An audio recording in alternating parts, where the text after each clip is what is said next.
Bismillahirrahmanirrahim. Assalamualaikum warahmatullahi wabarakatuh. Alhamdulillahirrabbilalamin. Wassalatu wassalamu ala asrofil anbiya'i wal mursalin wa ala alihi wa sahbihi ajmain, amma ba'du.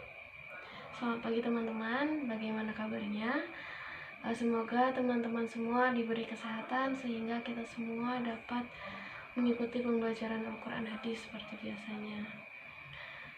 Sebelum memulai pembelajaran, mari kita berdoa terlebih dahulu. Berdoa mulai. Berdoa selesai. Dan sebelum ke materi selanjutnya, sebelumnya saya mau bertanya terlebih dahulu. Nah, sebelumnya kita sudah membahas tentang bab amar ma'ruf nahi munkar.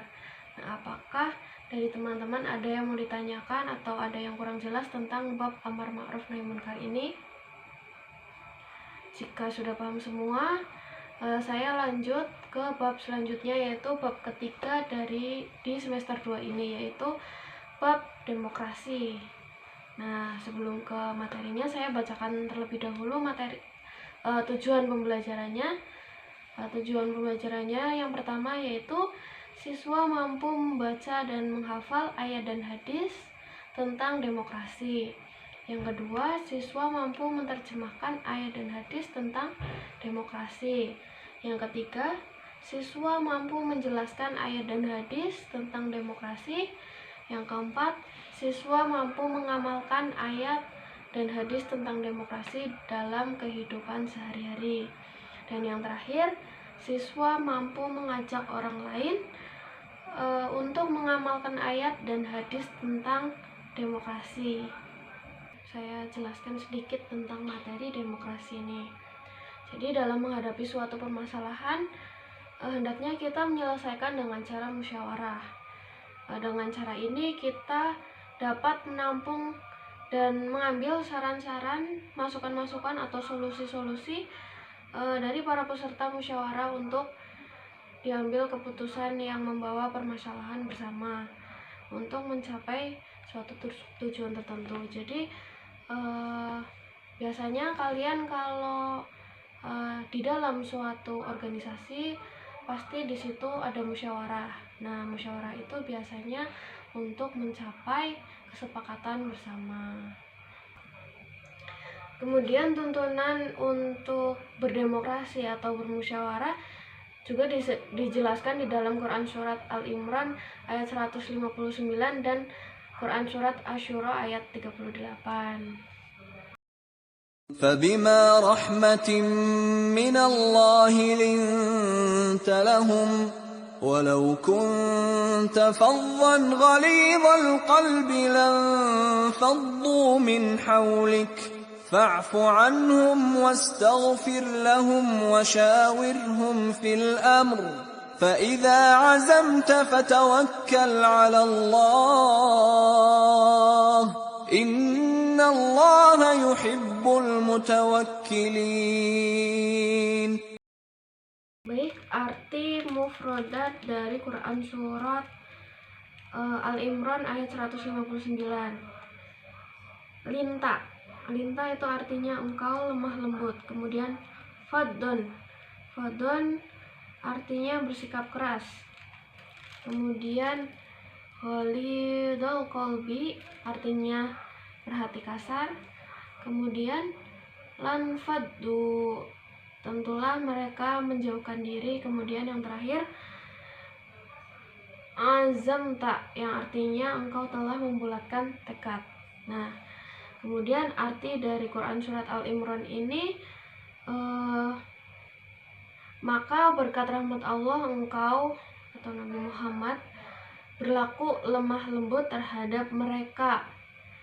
Sekiranya engkau bersikap keras dan berhati kasar, tentulah mereka menjauhkan diri dari sekitarmu.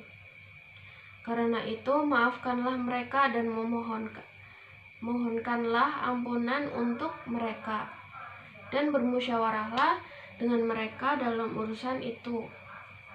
Kemudian apabila engkau telah membulatkan tekad, maka bertawakallah kepada Allah. Sungguh Allah mencintai orang yang bertawakal. Quran Surat Al-Imran ayat 159. 159. Penjelasan pada ayat 159 ini yang pertama adalah berlaku lemah lembut, tidak kasar, tidak berhati keras. Nah, seorang yang melakukan musyawarah, apalagi sebagai pemimpin, yang pertama harus ia hindari adalah keras kepala dan berkata kasar. Nah, sebagai pemimpin kita tidak boleh berkata kasar dan keras kepala. Jika tidak, anggota yang lain akan mengabaikannya. Kemudian yang kedua, memberi maaf dan membuka lembaran baru. Dalam bahasa ayat disebutkan fa'fu anhum, secara harfiah memaafkan berarti menghapus. Memaafkan adalah menghapus bekas luka hati akibat perlakuan pihak lain yang dinilai tidak wajar. Di sisi lain, orang yang bermusyawarah harus mempersiapkan mentalnya untuk selalu bersedia meminta maaf. Boleh jadi ketika melakukan musyawarah terjadi perbedaan pendapat.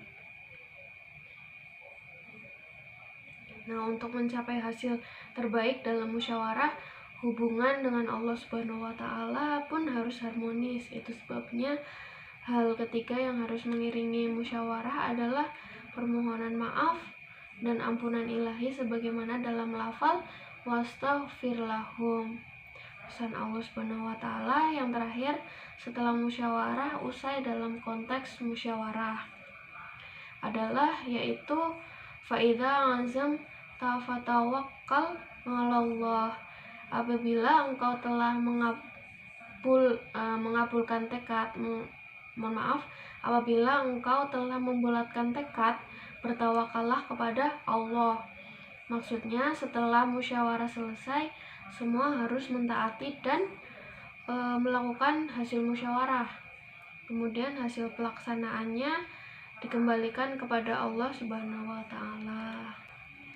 Kemudian pada surat yang kedua yaitu Quran surat Asy-Syura ayat 38. والذين استجابوا لربهم وأقاموا الصلاة وأمرهم شورى بينهم ومما رزقناهم ينفقون. Arti mufradatnya yaitu astajabu, memenuhi seruan.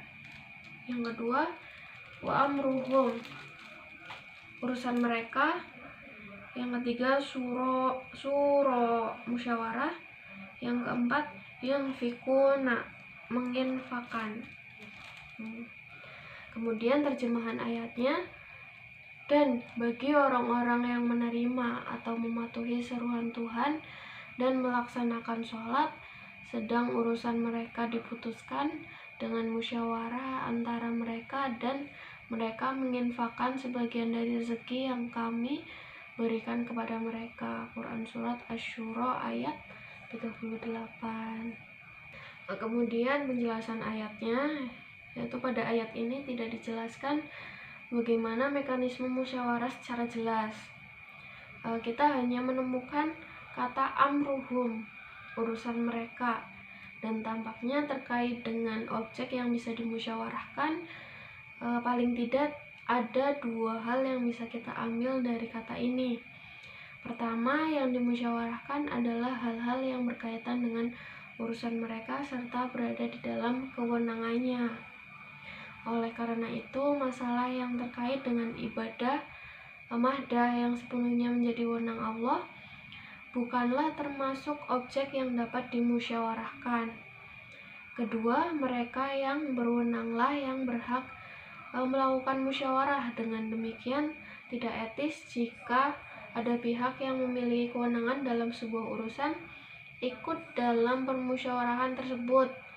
Meski demikian, ketidaketisan tersebut menjadi sirna ketika pihak yang berwenang sendiri mengundang, misalnya untuk mendapat masukan dari pihak lain yang dianggap berkompeten atas sebuah urusan. Saya beri sedikit contoh tentang demokrasi atau musyawarah ini. di MA ya, di MA itu ada OSIM. Nah nanti OSIM akan mengadakan harlah MA, contohnya ya, akan mengundang grup hadroh mana gitu.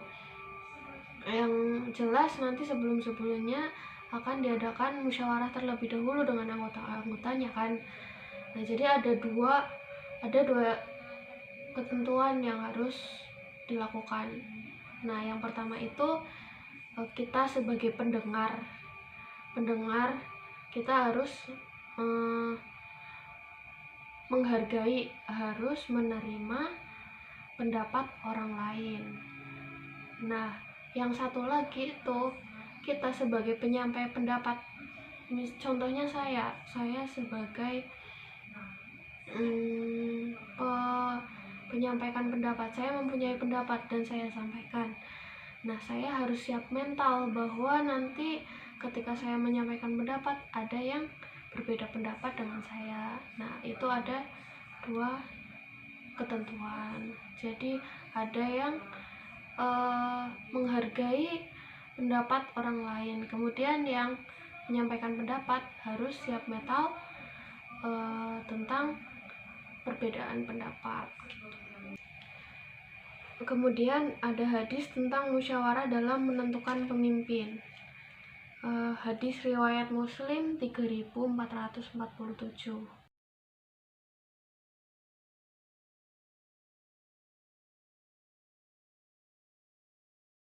Yang arti mufrodatnya itu yang pertama hiya ru'a'immatikum, artinya sebaik-baik pemimpin kalian, yusoluna, mereka mendoakan, syuroru a'immatikum, sejelek-jelek pemimpin kalian, tubhidunahum, kalian membenci mereka. Kemudian yang terakhir, tal'anunahum, kalian mengutuk mereka. Kemudian terjemahan hadisnya dari Auf bin Malik dari Rasulullah SAW, beliau bersabda, sebaik-baik pemimpin kalian adalah mereka mencintai kalian dan kalian mencintai mereka. Mereka mendoakan kalian dan kalian mendoakan mereka. Dan sejelek-jelek pemimpin kalian adalah mereka yang membenci kalian dan kalian membenci mereka. Mereka mengutuk kalian dan kalian mengutuk mereka. Beliau ditanya, wahai Rasulullah, tidakkah kita memerangi mereka? Maka beliau bersabda, tidak, selagi mereka mendirikan sholat bersama kalian. Jika kalian melihat dari pemimpin kalian sesuatu yang tidak baik, maka bencilah tindakannya dan janganlah kalian melepas dari ketaatan kepada mereka. Hadis riwayat Muslim 3447. Kemudian kandungan hadisnya memberikan pedoman kepemimpinan dalam Islam. Seorang pemimpin hendaknya bisa mencintai semua yang dipimpin. Contohnya ketika pemimpin mengajak, mengarahkan, dan membina dalam rangka mewujudkan visi misi dari bidang yang dipimpinnya, senantiasa didasari oleh rasa cinta dan kasih sayang. Demikian pula ketika mendapati orang yang dipimpinnya melakukan kesalahan, maka cara menegur dan menyadarkannya adalah dengan tutur kata dan tindakan yang lemah lembut, yang didasari rasa cinta kasih, bukan kebencian, apalagi dengan sangat menyingkirkan yang bersangkutan agar keluar dari lembaga yang dipimpinnya. Nah, seperti tadi OSIM itu ada ketua OSIM. Nah, sebagai pemimpin itu harus mencintai, harus menyayangi anggota-anggotanya. Jika kemudian anggotanya itu memiliki kesalahan, tegurlah dengan lemah lembut, tidak boleh dengan kata-kata kasar gitu ya. Kemudian hadis yang terakhir yaitu hadis tentang tanggung jawab melaksanakan amanah, yaitu hadis riwayat Al-Bukhari 57.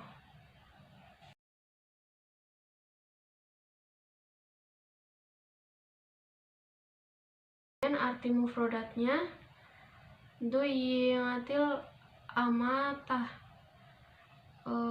artinya hilang amanah. Yang kedua, usida, diserahkan. Fantadirisah, maka tunggulah. Kemudian terjemahan hadisnya dari Abu Hurairah berkata, ketika Nabi Shallallahu Alaihi Wasallam bersabda dalam suatu majelis membicarakan suatu kaum, tiba-tiba datanglah seorang Arab Badui lalu bertanya, kapan datangnya hari kiamat? Namun Nabi Shallallahu Alaihi Wasallam tetap melanjutkan pembicaraannya. Sementara itu, sebagian kaum ada yang berkata, beliau mendengar perkataan, akan tetapi beliau tidak menyukai apa yang dikatakan itu. Dan ada pula sebagian yang mengatakan bahwa beliau tidak mendengar perkataannya. Hingga akhirnya Nabi Shallallahu Alaihi Wasallam menyelesaikan pembicaraannya seraya berkata, mana orang yang bertanya tentang hari kiamat tadi? Orang itu berkata, saya wahai Rasulullah. Maka Nabi Shallallahu Alaihi Wasallam bersabda, apabila sudah hilang amanah, maka tunggulah terjadi kiamat. Orang itu bertanya, bagaimana hilangnya amanat itu? Nabi Shallallahu Alaihi Wasallam menjawab, jika urusan diserahkan bukan kepada ahlinya, maka tunggulah terjadi kiamat. Hadis yang tadi itu adalah jawaban dari Nabi Muhammad SAW atas pertanyaan seorang Arab Badui yang bertanya tentang kapan kiamat terjadi. Kemudian Rasulullah SAW menjawab bahwa hari kiamat akan terjadi manakala amanah disia-siakan. Duyiat amanatu. Mendengar jawaban itu, orang Arab Badui tersebut lantas bertanya, bagaimana amanah disia-siakan wahai Rasulullah? Rasulullah kemudian menjelaskan bahwa menyia-nyiakan amanah atau kepercayaan adalah dengan menyerahkan kepada orang yang tidak memiliki kompetensi di bidangnya. Pada saat amanah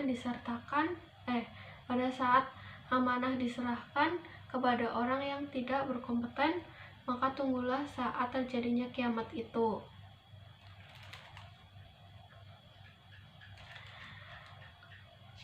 Ungkapan Rasulullah tersebut mengisyaratkan bahwa kiamat yang dimaksud bisa berupa kiamat kecil atau kiamat sukro dan besar atau kubro. Kiamat kecil akibat tidak diserahkan amanah kepada mereka yang tidak kompeten bisa terjadi di level keluarga sampai dengan level kenegaraan. Baik, demikian materi kita tentang demokrasi atau musyawarah. Apakah dari teman-teman ada yang ingin menambahkan atau ada yang belum paham, ada yang mau ditanyakan, atau ada juga yang ingin cerita pengalaman tentang kalian yang sudah pernah melakukan musyawarah gitu? Jika tidak, untuk tugas hari ini wajib karena nanti nilainya akan disetorkan kepada penulisin. Nah, tugasnya itu nanti teman-teman menulis Quran surat Al-Fat ayat 29 saja. Ayat 29 di buku tulis, kemudian nanti untuk penilaiannya dikirimkan japri ke saya di foto ya. Sudah jelas? Quran surat Al-Fat ayat 29. Tidak usah pakai artinya, ayatnya saja. Baik, kiranya cukup sekian materi kita pada hari ini. Kurang lebihnya mohon maaf. Sampai ketemu minggu depan. Semoga minggu depan teman-teman diberikan kesehatan sehingga kita bisa ketemu lagi. Wallahul muwaffiq ila aqwamit thoriq. Wassalamualaikum warahmatullahi wabarakatuh.